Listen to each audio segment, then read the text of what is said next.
Good evening, everyone. Welcome to another episode of the Boardmen Don't Get Paid podcast. I'm your host, Drew, joined by my co-hosts, Lawrence and Yash. And we are here today to discuss Week 2 NFL DFS and gambling picks review. And let's go ahead and get the conversation started with you, Lawrence. Yeah, this is going to be a fun week to talk about our DFS and gambling picks because, from what I see around the industry, I don't think anybody really did that well. It was a bloodbath this week. So I think we might be in the minority on that. We survived. Yeah, we survived the bloodbath. Definitely an improvement from Week 1. So, my cash lineup. Yeah, so right up on the screen. Here's my cash lineup. I basically played who I said I was going to play. QB, I ended up playing Lamar Jackson. I was kind of deciding last minute if I want to go up all the way to Mahomes, pay down for Josh Allen, or just play Lamar Jackson. I ended up playing Lamar Jackson, and honestly, all three of those would have been decent plays. And just Lamar Jackson fit in my lineup the way that I wanted to construct it. So I went Lamar Jackson, 33 points, only 11% owned, which was kind of surprising. Next up, I played Austin Eckler, which I said I was going to play. 64% owned, 24 points, didn't hurt me. Played Josh Jacobs, who I said was mandatory in cash, but probably a fade in GPP. Actually, I didn't say that. One of you guys said that. So good call for you guys. But 50% in cash, 9 points. Didn't hurt you because 50% of people had Josh Jacobs, so that was solid. So here's where I went a little bit different, off kilter than most people. I played Keenan Allen in cash, 19% owned. I think a lot of the ownership kind of went to Juju, and Keenan outscored Juju, so take that as a W for me. John Brown, 23% owned. Kind of a little chalky. I think there was a lot of picks in that range. People were trying to figure out who to take, and John Brown with his 14 points didn't really kill me. Said I want to play Tyrell Williams, 15 points, 70% owned. Didn't kill me. I thought those three Raiders were decent cash plays, even though I didn't really want to play three Raiders. And the third Raider I'm talking about was right here, Darren Waller, 54% owned, 12 points. They didn't kill you. They didn't win cash games for you, but it's they didn't lose them. They got their points. They're all really chalky, all 50% owned. You kind of just went with the flow there, ate the ownership. Yeah. And where cash really was won, I'll get to there though. First off, I played Alvin Kamara in my flex. 75% owned, was the chalkiest cash game play, and he completely bombed. A lot of it was Teddy Bridgewater just not targeting him. I think he had three targets the whole even game. Before Bridgewater was in the game, he wasn't really doing much. So it was just a bad game overall. It was just a bad game, exactly. And I think, he had three targets and two of them came from Drew Brees. I don't know. I was at the game, actually, and Bridgewater just did not look good. I don't know. I think they've invested so much into Taysom Hill playing every position. Why not just try making him a quarterback? So who knows? I don't know how to. I don't know how to gauge Kamara and someone like Michael Thomas's value moving forward with Drew Brees out for an extended period of time. But I guess we'll get there. I think they need price our next episode to be interesting going forward. Yeah. So we'll see. We'll see how that situation kind of looks moving forward. But at least for this week, Kamara 75% owned, 7 points. That's a big ouch for a lot of people who rostered him. But where cash games really was won, though, was this right here. Patriots defense, only 14% owned, and they were the highest scoring play the entire slate. 37 points, 2 pick sixes. Seems like we just stream the cash game plays just to stream defenses playing against Miami moving forward. What do you think? Yeah, that looks like a good option. Yes. So in most, I scored 172 points in my cash game this week. Cash line was only, what was it? I think it was around 130, 135 because of a lot of high price guys bombing this week. That is extremely low for. Yes. So we all at least I cashed comfortably. Moving on to Drew's lineup, he cashed comfortably too. And you want to talk a little bit about your lineup too, Drew? For my GPP or for my cash? Your cash game lineup. So my cash game lineup again. I'm not as big of a cash player as you. My main cash lineup per se is the one in our season long, I guess, friends and family type of league that we have. which has a big cash prize at the end, but that's working towards the end of the season. Yeah. But I did win my matchup, and I think, again, you already touched on it. The primary reason why I won, and probably the primary reason why you cashed, was the Patriots defense. You guys made a lot of fun of me for paying up for them $41 of fab dollars. But hey, that decision ended up winning me my matchup in season long this week as well. So I think I'm having a little bit of the last laugh on that one. But in addition to the Patriots, I took Cooper Kupp, which was someone that I was really high on. I was enticed by the matchup with the TJ Williams and the lesser corners on the Saints, not named Marshawn Lattimore. I also took Keenan Allen. I thought he was going to get a huge target share, which he did, even in spite of being shadowed by Darius Slay. He had the better of that matchup. He won that matchup for sure. Yeah. He played really well. Yeah, I was watching that, and he did extremely well. Tyrell Williams, I feel like, was probably the safest play of the week. I mean, it just seemed like he was going to get enough to hit at least X3 or X4, and he kind of got caught in between that with 15.6 at 4,400 cost. So still really solid. Yeah, really solid player.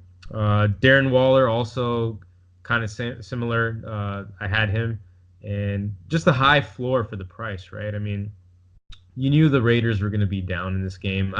I was sitting there like the Raiders were up 10-0, and I wasn't even getting too excited, even as a Raider fan, because like, okay, this is going to end now. There's no way they're going to hold Mahomes to 0 points.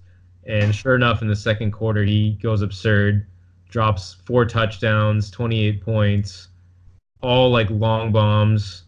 Had another one actually in the third to Mecole Hardman that was called back, but yeah, I expected the Raiders to fall behind, and then that meant Darren Waller and Tyrell were going to be beneficiaries of yes. That. So I want to add on to that stat. I read something really funny earlier where basically that third quarter that Mahomes had by himself, he scored 30 fantasy points, which is more fantasy points in that one quarter than Cam Newton and Kirk Cousins have all year.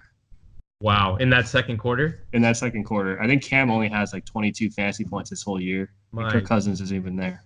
Yeah. If you're starting QB is Cam or Kirk Cousins in your season-long league, good luck. All right. Not looking too good. And then at my running backs, I also had the chalky Alvin Kamara, Josh Jacobs, Austin Eckler. You already touched on all three. I think you had the same three. And looking at your lineup, you and I basically had the same lineup. The only 2v2 that we had different was you went Goff and Kupp to get that stack and that high implied total Saints-Rams game. And then I went Lamar Jackson, who has standalone value. Like, you don't really need to stack Lamar with anybody. And then I went John Brown. Right. With that floor I thought he would have in that Buffalo offense. So that was our 2v2, and it doesn't really matter what they scored because everybody else just kind of carried. The Patriots mainly carried us. Yeah, the Patriots defense was the play of the week. So for us, we both had great cash weeks. I won basically every cash matchup. So that makes it two weeks in a row. So I'm pretty happy about that. And you would have cashed every cash lineup with your lineup too. Yes, sir. Good week overall. Yeah. Let's move on to our GPP lineups. And Yash, let's start with you since you've been a little quiet the whole time. Talk to us a little bit about your GPP lineup. Yeah. So start off at the QB slot. So I went with Josh Allen. So just real quick, I basically just play one lineup in the Millie Maker. That takes a lot of balls, but it looks like you've been having success with it. Yeah, it's less stress, I guess. Only dealing with one lineup. If it hits, it hits. If it doesn't, it doesn't. So just a little context with my lineups. But yeah, so I went with Josh Allen. He was about 10.5% owned. He did well for me. I think he was one of the better lower priced quarterbacks. Yeah, you're not complaining about that. You could have been playing something like Derek Carr instead. Yeah. I mean, yeah. So Josh Allen, he definitely produced. If I would have paid up, I would have probably gone like Prescott or Lamar Jackson. But Josh Allen was cheaper, and he allowed me to have a few extra dollars for some of the more expensive players, like who I'm about to talk about next. Alvin Kamara, just like there's no explanation. I think you and Lawrence and the Roof have already touched upon it. Just abysmal, and I think that's due to part the Rams prioritizing their defense around stopping him, as well as the Drew Brees injury. So he was 40% owned, and I'm honestly really surprised that I was even able to cash with Kamara.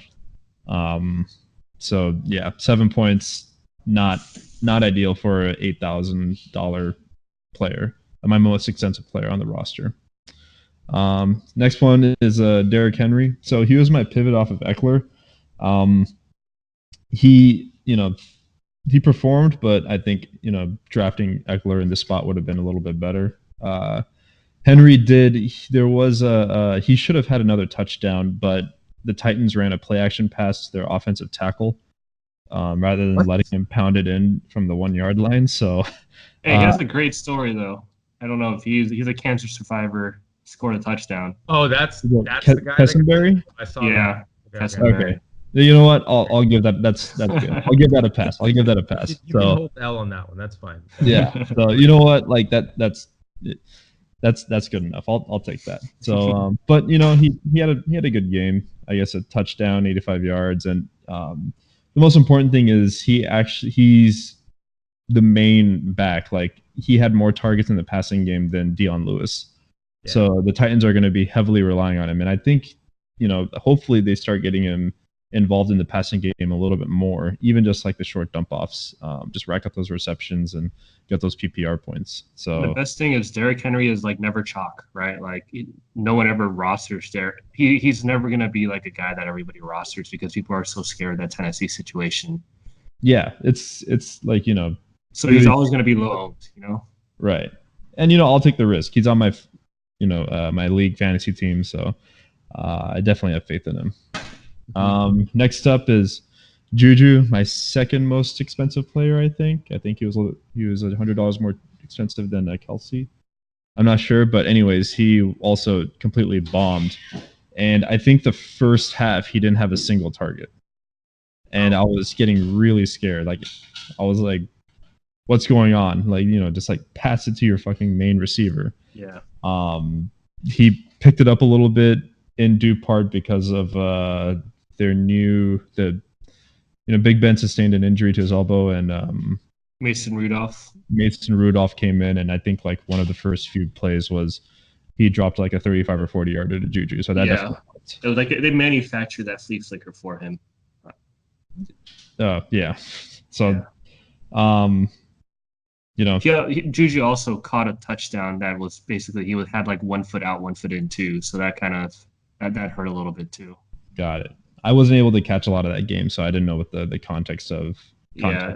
Basically, Big Ben didn't even target him for reasons unbeknownst to me before his injury, and then Mason Rudolph came in. They started trying to get Juju more involved. I think also because James Conner sustained an injury too, so they basically had to use Juju. Otherwise, like I was watching that game, Dante Moncrief might be like the worst wide receiver I've ever seen play. So many passes went right into his breadbasket, and I saw one basically tipped right off of his chest into an interception. And I think they ended up benching him. So I think he had like 7 targets in the first game too, and he didn't do anything with it. He had like 15 yards off those 7 targets. Yikes! Like, yeah, I guess we'll have to monitor that Steelers wide receiver situation moving forward with Rudolph at QB. But Rudolph liked targeting McDonald in the red zone as well. Yeah, that might with 2 TDs. Yeah, so hopefully like they just start force feeding Juju and getting him up to speed as the season goes on. Next up was John Brown. He was supposed to be like kind of my double threat with Josh Allen. He got 14 points for me. I think he had the most targets. Don't quote me on that. It was either the most targets or second most targets. So he's still a preferred target for Josh Allen. He had like 7 receptions and 70 yards or 72 yards. So he still put up some decent numbers, and he didn't completely flame out like Kamara or Juju. So he was definitely reliable in that spot. Yeah, I think the John Brown play was he just got a little unlucky, right? Like Buffalo just kind of had a big lead, and last quarter they kind of just ran out the clock. Yeah. Like they didn't have to play catch up. So like Josh Allen had 19 fantasy points at halftime and only scored 3 in the second half because they just started slowing the pace down. Yeah, it was definitely like the score doesn't tell the actual story of the game. Yeah. So if you had Singletary, if you rostered Singletary, then good for you. He got a rushing touchdown. So, but yeah, hopefully Buffalo. I can't believe I'm saying this. Buffalo doesn't blow out too many opponents early on in their games. Yeah. So next up was Preston Williams. So his ownership multiplied by 7.5. Last week he was 0.08. Now he was 0.6% owned. And I get a feeling that's rising coming up. So fun fact: the winner in the Millie Maker had Preston Williams on their roster. Mhm. Like we're officially the Preston Williams fan club now, right? Like, So Yeah. we have taken some part of this millionaire winning lineup. we'll take credit for that too. We could take credit for that. Yeah. And in otherwise in a very just one-sided display, Preston Williams, was basically once again the lone shining light in this game. And when I mean lone shining light, I mean 80% of his production came in garbage time in like the last 5 minutes of the fourth quarter. Well, garbage time started 5 minutes after the first quarter started. So we'll say that he was the second most targeted player on the Dolphins, had the most receptions, the most yards. It's not saying much, but he still produced. He was at $3,400, and he put up almost 10.5 points. So I'm happy with that. He gives me a little bit of extra cash to play up on some other positions. The other thing is, Devontae Parker had 7 targets and 0 catches. He had some egregious drops, and a couple of them led to interceptions. One of the pick sixes went right off his hands. Yeah, that was absurd. I mean, it was. I think we should thank him because we all had the Patriots. Yeah, so 2 of us had the Patriots. You're welcome. So yeah, I don't know. It was actually kind of cool. The last play of the game they drew up was like a fade to Preston Williams, and the ball got tipped on release. So that was kind of sad. But I was hoping to get some of those garbage time points. Next up, Travis Kelce. So I went a little unconventional and did this 2 tight end set. I went Kelce and I went Mark Andrews, and that definitely helped me a lot. I think that play was amazing. Kelce that's insane. Yeah, Kelce was he had a standard solid game against Oakland. Caught his first touchdown of the season. I think he had 100 yards as well. So that was solid. Second, Mark Andrews. So Mark Andrews is quickly becoming one of Lamar Jackson's favorite targets, alongside Hollywood Brown. Hollywood Brown, I think, had 13 targets or something from Lamar. So I think the offense is going to settle around these 2 players, around Brown and Andrews, and I'm probably going to be rostering Andrews a lot more in the near future. Definitely helped me out this week. And also, Arizona has an abysmal time defending tight ends. TJ Hockenson went off for 130 yards and a touchdown last game, or against them in week 1. And then week 2, he had one catch for 3 yards against the Chargers. So just a quick strategy, if you looking for some tight end plays, definitely try to target Arizona. So you take Greg Olsen next week, 100%. Yeah, I mean, I don't. Look good. With Cam throwing the ball right now, I don't know. Greg Olsen went off on Thursday night though. Yeah. He had a great game. So yeah, I mean, Olsen will definitely be in play for me next week. and we'll talk about that more later. So the last play was the Packers defense. If the Patriots didn't go off for 37 points, I would definitely be a lot more happier with this play. I feel like they had a great defensive game against Minnesota. And they got me 12 points and they were on fire, but the Patriot, like if you didn't roster the Patriots defense, then like you can't help but just feel sad. And so definitely a missed opportunity there. But now I know to roster defenses against Miami. So overall I'm pretty happy with this week's outcome. Second straight winning week. Yeah. Great. So definitely excited for week 3. So I wanted to ask about your lineup is how did you end up on this 2 tight end? Because that's pretty contrarian. Most people just want to play a running back in the flex spot because of the floor, because it's safe. So how did you, was Mark Andrews like the last man in, like you had your lineup and you had to plug somebody his range, or did you kind of willingly decide you wanted to roster 2 tight ends and fit somebody else near the end? So how did that thought process work? I willingly wanted to roster both, and that's because I feel like Kelce is just like another wide receiver. I think he's always going to get you points, and he's always going to get you like have a good game. So I treat that as like a fourth wide receiver. I like it for this week. I treated him as like a fourth wide receiver, and I treated Mark Andrews as like my tight end. So I could have played Mark Andrews in the TE spot and Kelce in the flex, and it would have been fine. I think I would only do this if I was rostering Kelce as one of the tight ends. I wouldn't do this if it was like Mark Andrews and like, Jared Cook or David Njoku. Yeah, David, rest in peace, David Njoku. But yeah, I wouldn't do that because they're risky. But I think Kelce is definitely proven to be like a favorite target of Mahomes, and his his target share warrants me to play another tight end. And I feel like in GPPs you just have to make these types of plays, and it definitely paid off in this context for me. So I definitely built around that 2 tight end play, and it was it's obviously risky, but they definitely were the shining light in my lineup. Yeah.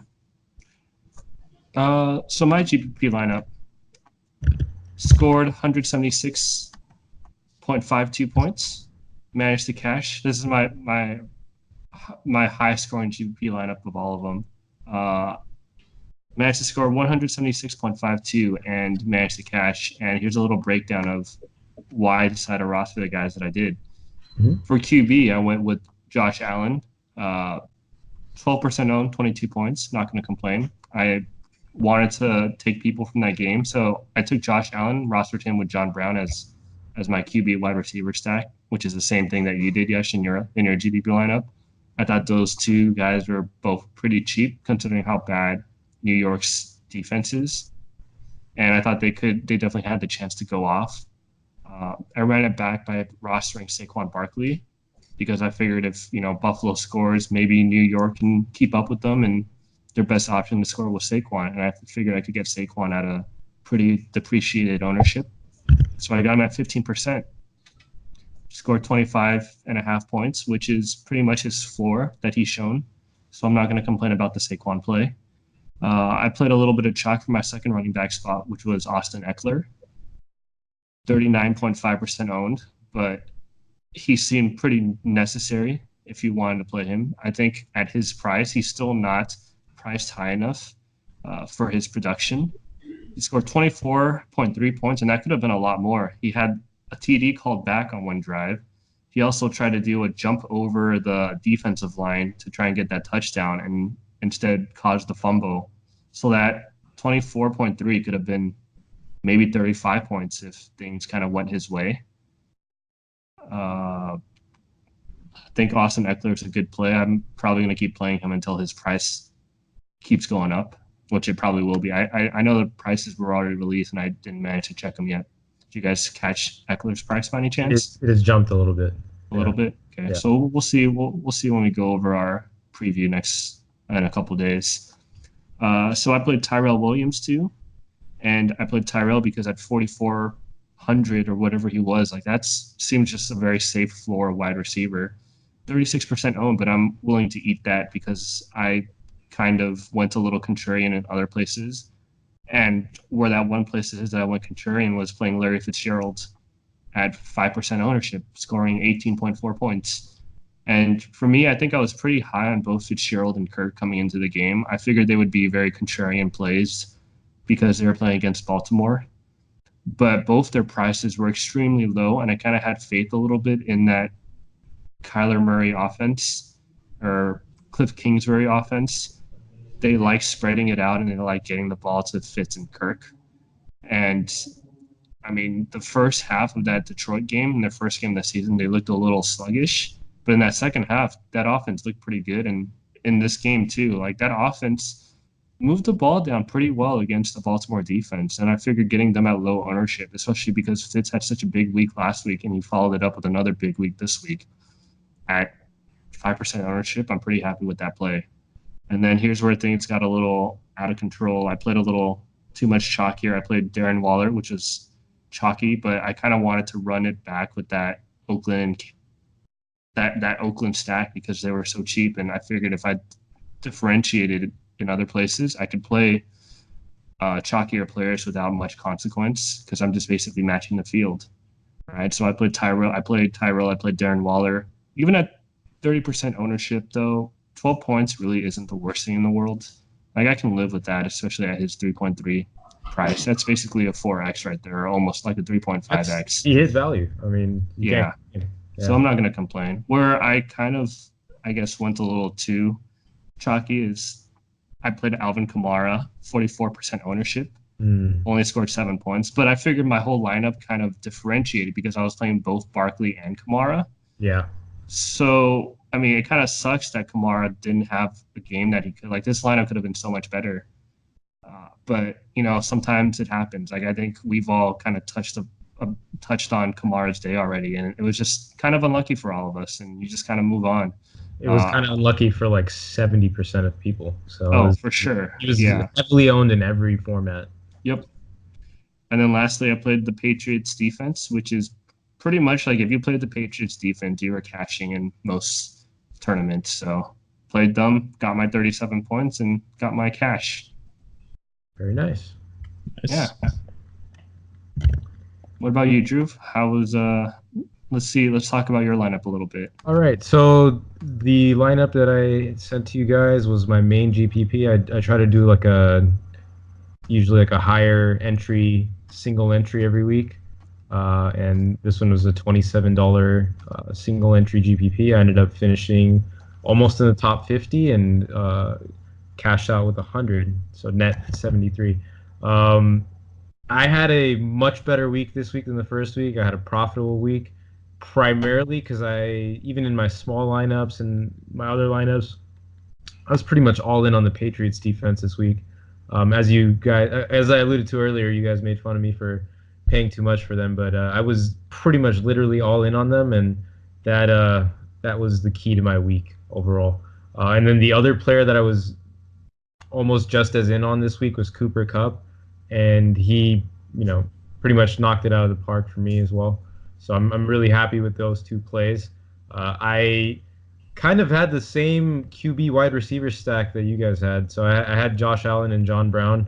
I think after hearing Yash talk about them on the pod last week, he kind of convinced me to turn that direction. And I might have been subconsciously influenced as well. Yeah. So I definitely copied that play, and I'm not regretting it. So Josh Allen did fairly well. John Brown didn't hurt you. I'm not going to touch too much on the guys that you already mentioned. I also had Austin Eckler, great day.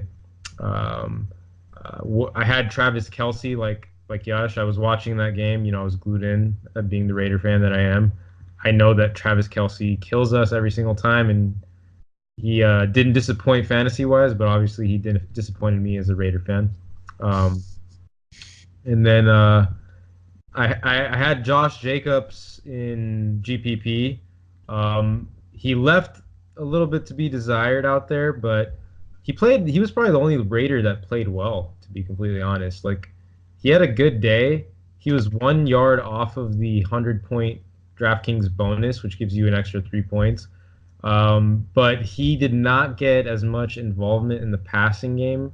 Jalen Richard definitely saw a handful of snaps this week. That wasn't the case for him week 1. So that's something to pay attention to. If you anticipate the Raiders to be in a deficit, Jalen Richard will be getting a lot more snaps.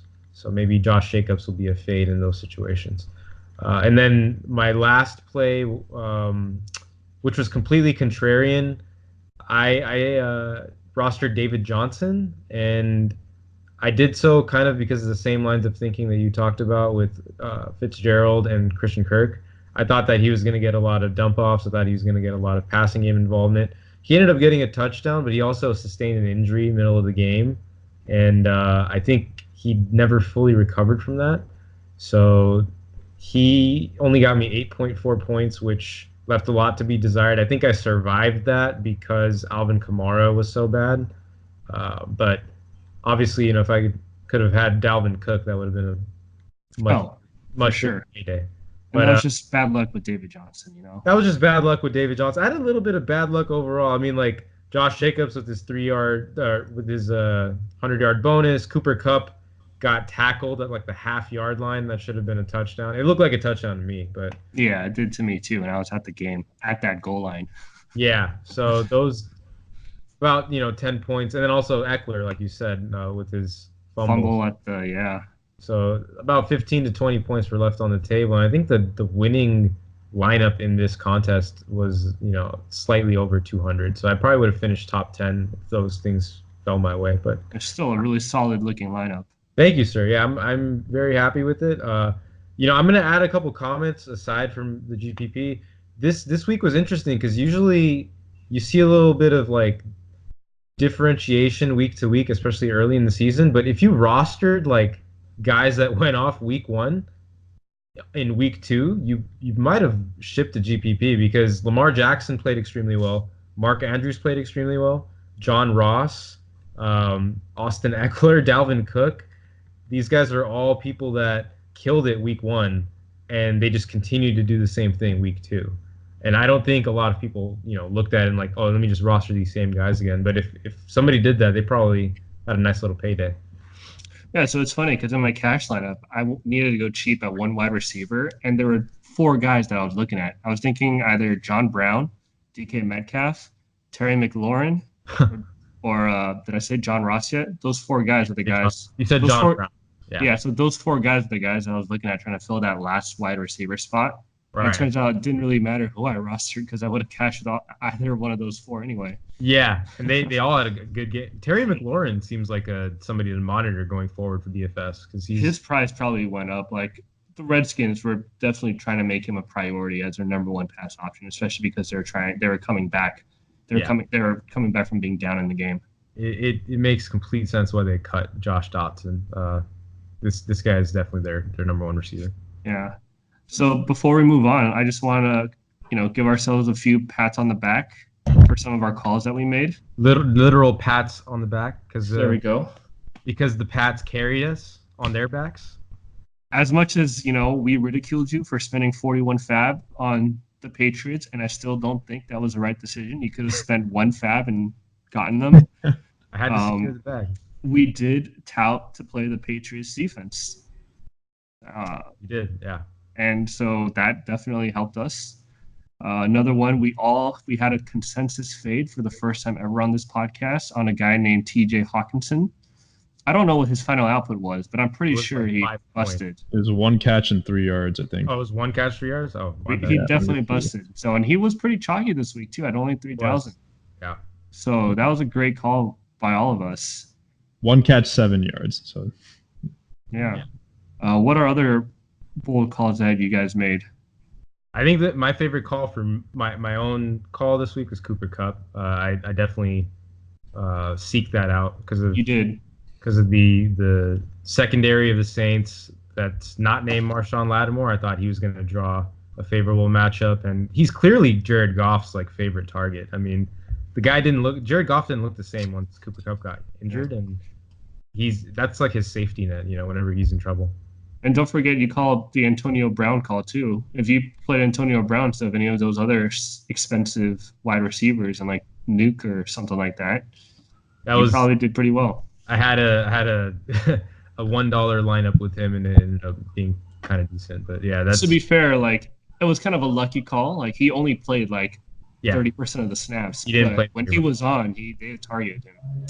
He's a potential target if you expect the Patriots to be in a closer game. I distinctly remember saying in GPPs fading Kamara seemed like a good idea. You did say especially that. Because both Zeke and Saquon were in really good spots. You said it, but you didn't listen to yourself. I actually did. That was my only lineup, actually, that I kind of played. I just figured playing Kamara and Saquon. You weren't heavy on him, for sure. Yeah, I wasn't very heavy on him. Fields was probably close to 40-50% on him. Yeah, I think I had about 15% Kamara. Yeah. So, and the thing is, like, both Zeke, like, what we should have touted was Dalvin Cook. That if we said Dalvin Cook, I think that would have been pretty solid. But I think if you played Saquon or Zeke, that didn't kill you. Like, playing Kamara killed you in GPPs. No. Kamara definitely killed you. And, I think that was, even though it kills you, it didn't like super kill you either because so many people were on him. Yeah, but you were sitting in a much better spot had you played Zeke or Saquon. If you pivoted off to someone else. Definitely. Well, and I must say both Zeke and Saquon looked pretty good even in their like they were basically floor games again for them. Like they didn't play that well and they still put up 20 whatever fantasy points. So absolutely. Yeah, so great job to us. I think we all had a great week in just bloodbath of a week. I'm gonna highlight because I gotta keep it real. I gotta talk about the things that I didn't do right either. Okay. So definitely Alvin Kamara. In my main GPP I didn't roster him, but I had a bunch of him in my like $1.25 type of lineups, and I definitely ate that. I take the L on that entirely. I didn't roster the right tight end in the majority of those smaller lineups either. Fortunately, I took Travis Kelce in my main GPP, but I was in on Jared Cook this week. That was my play, and he got a lot of targets, but he just played terribly. And it definitely didn't help that Drew Brees got hurt, but Teddy Bridgewater was looking for him, and I don't know, you were at the game. It looked like Jared Cook just wasn't playing well to me. I mean, I think Jared Cook just sucks in general, and you should never roster Jared Cook. Hey, he was really good last year. So there was an interesting stat where when Brees went down, Teddy Bridgewater was, Jared Cook was getting more targets from Bridgewater and was actually garnering more targets than Kamara. So if Bridgewater Bridgewater's going to be playing for the next few weeks at least, I think Cook may be someone to look at as sort of like a low-owned GPP. Depends at the prices, I'd say. Like if Mark Andrews is still hovering around that cheap range, or if Kelce doesn't shoot up too much, I think those are probably the safer options. And then clearly the position that's like the one that nobody's really able to predict that well is wide receiver. If you can knock down your 3 wide receivers for the week, I think that's where there's the least amount of predictability. And hopefully we can start to see a little bit more of a larger sample size, after, week 4, week 5, and we'll be able to predict that a lot better. Yeah, wide receivers have been really tough. Even just trying to gauge where the chalk is going to lie has been pretty tough for wide receivers too. It has. Like I had no idea if Nuke was going to be chalk, if Michael Thomas is going to be chalk, if Juju or Keenan Allen. Like all 4 of them were garnering a lot of attention and ownership throughout the week, and I just couldn't peg one down to see who I wanted to roster. And right now it seems like that position, if you can get away with cheap guys like Demarcus Robinson, like it's like a trend thing, right? Like you look at the Chiefs week 1, the pivot wide receiver was the one to roster, right? And that was Sammy Watkins. And he was also chalk this week. Sammy Watkins. He was chalk, right? So he was like Tyreek Hill essentially. And then week 2, the pivot off of him was Demarcus Robinson, and he ended up being the highest scoring wide receiver for the week at like 4K salary. So it seems to me like the first 2 weeks, the play has been, pay up at running back and find these big play receivers that potentially could go for like a long touchdown, and play it that way. That I don't know if that's something that's going to continue to happen, but that's probably how I'm going to approach week 3. Yeah. Since we're on talking about our bad calls, even though I didn't play that much Kamara in my GPP lineups, I pivoted to a lot of.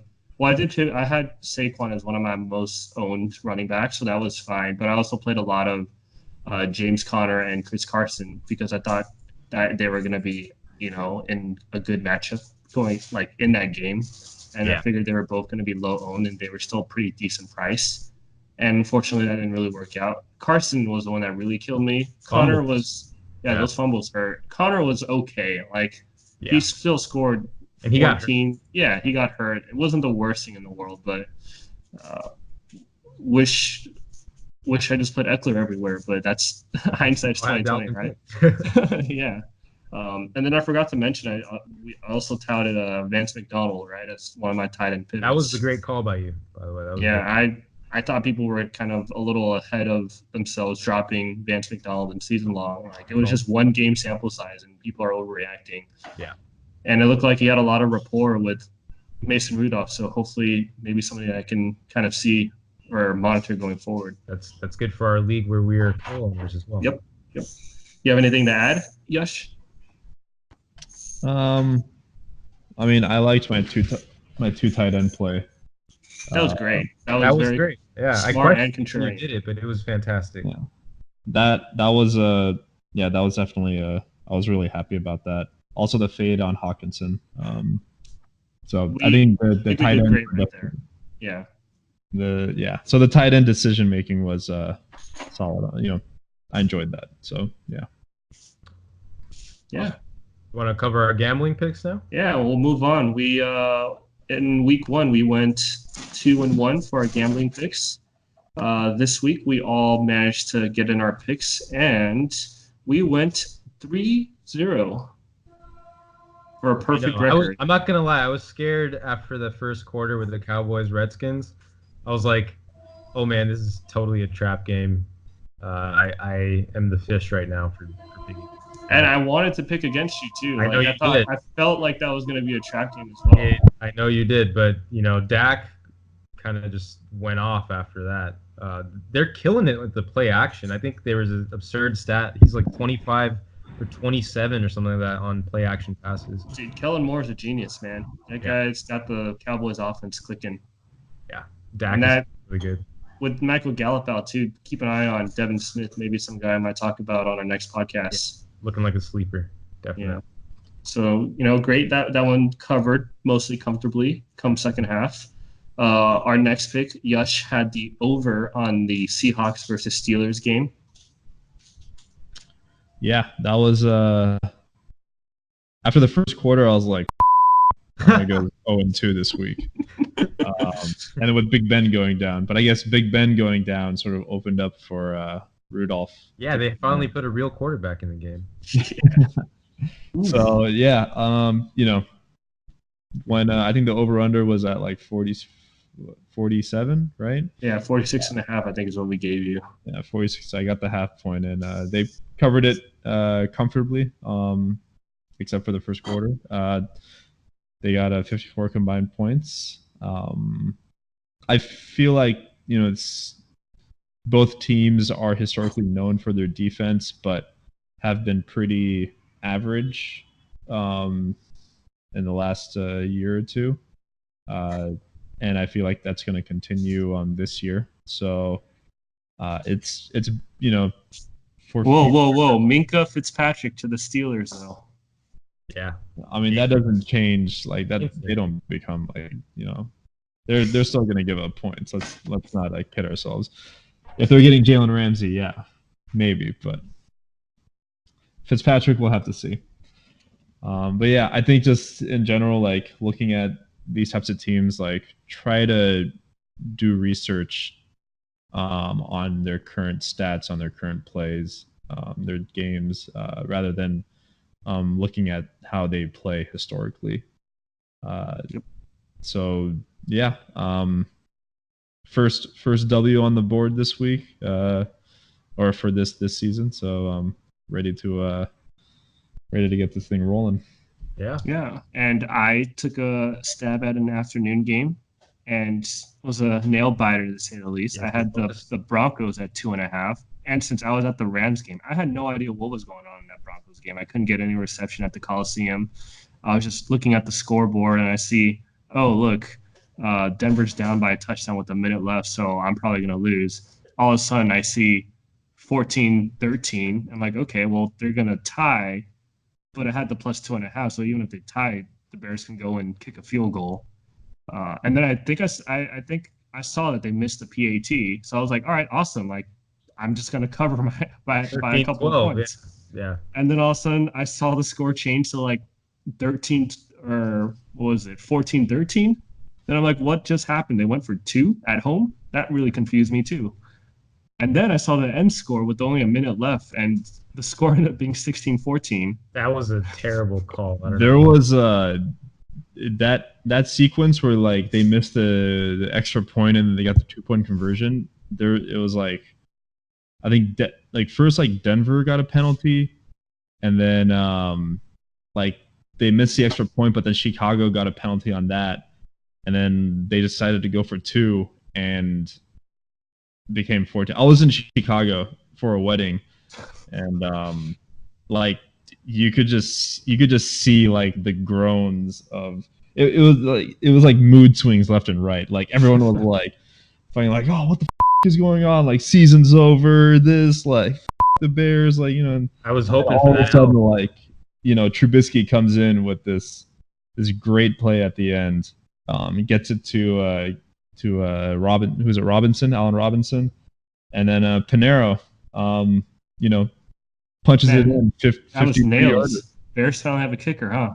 Yeah, he was actually the headline for the Monday morning newspaper. So just being in Chicago for that, it was just fun watching like everyone like just the season's over, like, you know, typical Bears, like, you know, it was great to watch, and then everyone just became really happy. So I was saying this, like the Bears had no business losing that game, and then they had no business winning that game. I mean, I think the refs helped them out a little bit at the end. That call was egregious. Or the fact that the clock might have hit 0 too, but refs have been pretty poor this season. But hey, like, I'm not gonna complain. Any way you slice the cake, I'm getting that 2.5. So 5-1 so far. Yeah, we're 5-1 on the year. So stay tuned. Hopefully, we bring some more fire picks next week. Yep. Looking forward to it. Yeah. So another good review session. In a few days, we will be doing our preview for week 3. Hopefully, you guys can tune in for that. But overall, we had a great week this week, and I hope we can continue the trend going forward. All right, let's do it. See you next time. Peace. See you.